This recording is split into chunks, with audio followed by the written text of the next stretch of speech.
Hello বন্ধুরা, আমি শাকগর্নেল। আজকে এই ভিডিওতে ব্যাডাস রবি কুমারের ট্রেলারটা নিয়ে এমনি আলোচনা হবে।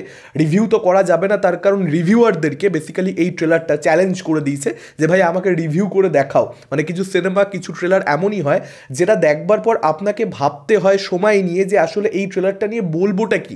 মানে কোনো ওপিনিয়ন তৈরি হওয়ার জন্য একটা সার্টেন ক্লাস থাকতে হয়। আপনি খারাপ দিক নিয়ে যে আলোচনা করবেন যে এগুলো ভালো লাগেনি, এগুলো খুব জঘন্য হয়েছে, সেটার জন্যও না একটা বেসিক স্ট্যান্ডার্ড থাকতে হয়। ব্যাডাস রবি কুমারের ট্রেলারের মধ্যে সেই বেসিক স্ট্যান্ডার্ডটা নেই। তার কারণ এই ছবিটা যারা বানিয়েছে, মূলত হিমেশ রেশমিয়া এই ছবিটা বানিয়েছে। ডিরেক্টর অন্য কেউ, কিন্তু হিমেশ রেশমিয়া সবই করে দিয়েছে।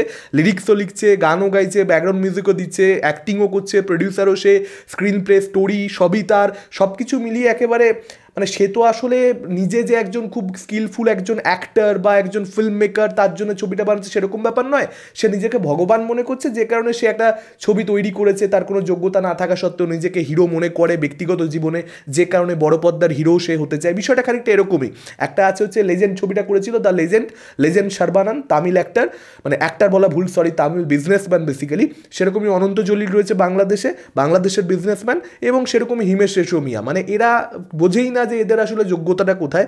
এদের কোনো যোগ্যতাই নেই, তা সত্ত্বেও এরা মানে অ্যাক্টার হতে চায় বা স্টার হতে চায়, নিজেদেরকে বিশাল কিছু মনে করে, সেই জায়গা থেকে ছবিগুলো বানানো। মানে আজকে আমার এনার্জি প্রচণ্ড কম, আপনারা সকলেই জানেন। আমার এক বন্ধু, তার একটা সমস্যা হয়েছে, যে কারণে হসপিটালে ছড়াছড়ি করতে হচ্ছে।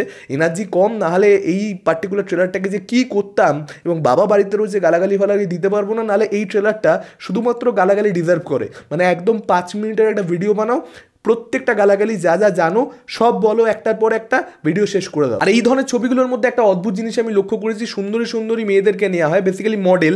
এবার তাদেরকে দেখতে দেখতে সুন্দর লাগে, এবং তাদেরকে যে উদ্দেশ্যে নেওয়া হয়, যে কারণে বুঝতেই পাচ্ছেন, সেই কারণটা তারা ফুলফিল করতে পারে, যে কারণে তাদেরকে নিয়ে নেওয়া হয়। মানে ছবিতে নায়িকার আসলে কোনো দরকার টরকার তো থাকে না। মানে এই ট্রেলারের মধ্যে নায়িকাদের যে সমস্ত দৃশ্যগুলো দেখতে পাওয়া যাচ্ছে, ইনফ্যাক্ট সানি লিওনিকে তো এক জায়গায় অ্যাকশন করতেও দেখতে পাওয়া যাচ্ছে। কেন যে এই ক্যারেক্টারগুলো বা গল্পটা আসলে যে ছবির কী হবে, আপনি ট্রেলার 14 বার দেখে ফেলুন। আমি অনেকবার ট্রেলারটা দেখলাম, নিজের উপরে টর্চারটা নিলাম জাস্ট গল্পটা কি হতে পারে বোঝবার জন্য, কিন্তু কিছুতেই বুঝতে পারছি না যে গল্পটা কি হবে। গল্পের এক লাইনও আপনি বুঝতে পারবেন না ব্যাডাস রবি কুমার ক্যারেক্টারটা আসলে কি, তার কনফ্লিক্টটা আসলে কি, কি সে ওভারকাম করতে চাইছে, বা এখানে ভিলেনদের মোটিভটাই বা কি, কি থেকে এখানে পৃথিবীকে বা হোয়াট এভার এখানে রক্ষা করতে হবে, স্টেক্স কি রয়েছে, কিছুই বোঝা যাচ্ছে না। মানে ট্রেলারটা র্যান্ডাম কিছু সিন দিয়ে, এবং র্যান্ডাম সিন দিয়েও জুড়ে, মানে খারাপ ট্রেলার তো প্রচুর হয়, দেখুন জঘন্য ট্রেলার তো প্রচুর হয়, কিন্তু একটা ট্রেলার শুরু হচ্ছে দেখে মনে হচ্ছে মিউজিক ভিডিও শুরু হচ্ছে। আপনারা দেখুন, একদম মনে হচ্ছে গান শুরু হচ্ছে। একটা মিউজিক ভিডিওগুলোকে যেভাবে শ্যুট করা হয় এক্স্যাক্টলি সেইভাবেই শ্যুট করা। এখন হিমেশ রেশমিয়ার মিউজিক ভিডিও অবধি হচ্ছে দৌড়, তা ভাই মিউজিক ভিডিওই বানাও, সিনেমা বানাতে কে বলেছে? আর বেসিক্যালি রেশমিয়ার নাকও মোটা, মাথাও মোটা, সিরিয়াসলি বলছি। কারণ যদি আপনার হিরো হওয়ার ইচ্ছা থাকে, খুব ভালো কথা, আপনি হিরো হতে চাইছেন, আপনার কাছে পয়সাও প্রচুর রয়েছে, আপনি ভুলভালভাবে খরচা করতে চাইছেন, আপনি স্টকে দিতে চাইছেন না, স্টক মার্কেটে দিয়ে বাড়িতে বসে এটার থেকে আপনি প্রফিট গুনুন, তা করবেন না, আপনি ছবি বানাবেন। তো ছবি আপনি বানাচ্ছেন, ভালো কথা, কি বলবো, মানে কিছু বলবার নেই, মুখ থেকে বেরিয়ে যাবেই। মানে যতই ভাববো যে দেবো না, মুখ থেকে বেরিয়ে যাবেই। যাই হোক, আপনি ছবি বানাচ্ছেন, ভালো কথা, তো আপনি ডিরেক্টর আনুন, আপনি ভালো একটা গল্প আনুন, আপনি একটা রাইটারকে পয়সা দিন, দিয়ে আপনি নিজেকে ভালোভাবে প্রেজেন্ট করুন। তা নয় আপনাকে পোত পাকা বানা, আপনাকে সব কিছু করতে হবে। আপনি গল্প লিখবেন, আপনি পারেন গানটাই করুন, তাও নাকি সুরে নাক তো মোটা, যেটা বললাম করে, ঠিক আছে, সেটাও যদি আপনি করবেন তো করুন, ঠিক আছে, না আপনি গান বোঝেন, ঠিক আছে, আপনি কী দরকার আপনার চিত্রনাট্য, আপনি চিত্রনাট্য, স্ক্রিন প্লে শব্দটাই যায় না, স্ক্রিন প্লে লিখে নাকি ফেলেছে। মানে আমি ভগবান নই, আমি নিজেকে ভগবানটাও মনে করি, তাই আমি ভগবান, গল্পও লিখতে পারি, আমি ভগবান, ভগবান তো সবই পারি, ফলত সবই করে দিচ্ছি।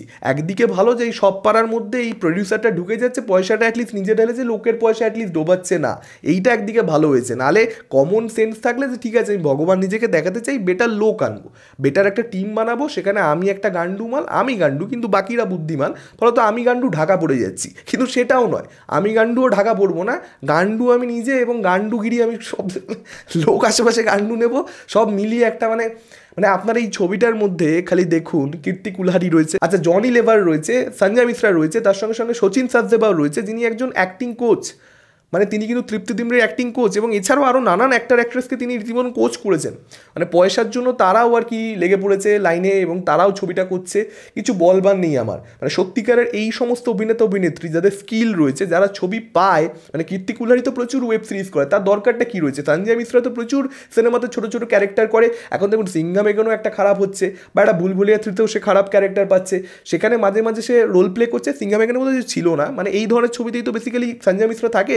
ভালো ছবি, কিছু আর্টসি ছবি মাঝে মাঝে সে করেছে, আঁখো দেখির মতন, সেটা আলাদা ব্যাপার, খুবই ভালো অভিনেতা আসলে। কিন্তু অন্যান্য মানে এই ছবিগুলোর মধ্যে বাজে রোল করে, তবুও আমি বুঝলাম। ব্যাডাস রবি কুমারের দরকারটা কী রয়েছে, কীভাবে যে হায়ার করলো, মানে কোনো গোপন ভিডিও আছে কিনা, তাই জন্য হায়ার করে ফেলেছে কিনা আমি জানি না। আদারওয়াইজ এই সমস্ত অ্যাক্টারদের এই ছবিটার মধ্যে পার্টিসিপেট করা উচিত ছিল না। সানি লিওনি আমি বুঝতে পারি, ঠিক আছে, সানি লিওনি তো অ্যাক্টার বেসিক্যালি নয়, মানে অন্য ধরনের অ্যাক্টার আর কি, অন্য ছবির অ্যাক্টার। সেই ধরনের ছবিতে তো তিনি রিটায়ারমেন্ট নিয়ে নিয়েছেন, এবং সেই ধরনের ছবিতে তিনি কাজ না করবার ফলে তাকে এখন এই ধরনের ছবিতে, ওই সেই ধরনের ছবির যে স্কিলটা তার রয়েছে, যেখানে তিনি একদম দুর্দান্ত, সেই স্কিলটা নিয়ে তাকে এখন এই ধরনের ছবি করতে হবে। সবসময় তো একটা অনুরাগ কাশ্যপ কেনেডি ছবি বানাবে এবং সেখানে একটা এমন ক্যারেক্টার যেখানে সানি লিওনের জন্য পারফেক্ট ফিট রোলটা, সেটা তো সবসময় হবে না, ফলত তাকে এই ধরনের খায় ছবি করতে হয়। প্রভুদেবারটা আমি বুঝি, তিনিও এরকম খায় ছবি, ঠিক আছে, কিন্তু বাকিরা কেন করছে, কীভাবে হায়ার করলো ভাই, আমি এটা বুঝতেই পারছি। আর আপনারাও আমার এত ঢ্যাম না, আপনাদের ব্যাডাস রবি কুমারের ট্রেলার রিভিউ চাই। দেবার টিজার রিভিউ আগে করেছি, স্কাই ফোর্সের ট্রেলার রিভিউ আগে করেছি, আমি জানি ব্যাডাস রবি কুমারের আগে ভিউ আসবে, আগে করলে প্রচুর ভিউজ আসবে, ওগুলো থেকে অনেক অনেক বেশি আসবে, কারণ এটা হাইপ রয়েছে, মানে নেগেটিভ হাইপ রয়েছে আর কি। ছবি তো পাবলিক দেখতে যাবে না, সেটা আমরা খুব ভালো মতো জানি, কিন্তু আমি ওগুলো আগে করছি তার কারণ আমি সিনেমাকে, ভালো সিনেমাকে আগে গুরুত্ব দিই। কিন্তু পাবলিক চাইছে ব্যাডাস রবি কুমার, যা ভাবুন আপনার ঢ্যামনামি লেভেলটা। হ্যাঁ, আপনার ঢ্যামনামি লেভেল রয়েছে এরকম, আমিও এরকম, আমি চলে এলাম ঢ্যামনামি করতে, এই জন্য এই ভিডিও। আপনাদের মতামত কি ডেফিনেটলি কমেন্ট করে জানাতে পারেন। এই ভিডিওটা ভালো লাগলে লাইক করতে পারেন, শেয়ার করতে পারেন। আমাদের চ্যানেল নতুন হলে চ্যানেলটাকে অবশ্যই সাবস্ক্রাইব করতে পারেন। আজকের মতন টাটা, চোখ রাখুন পরবর্তী ভিডিওতে।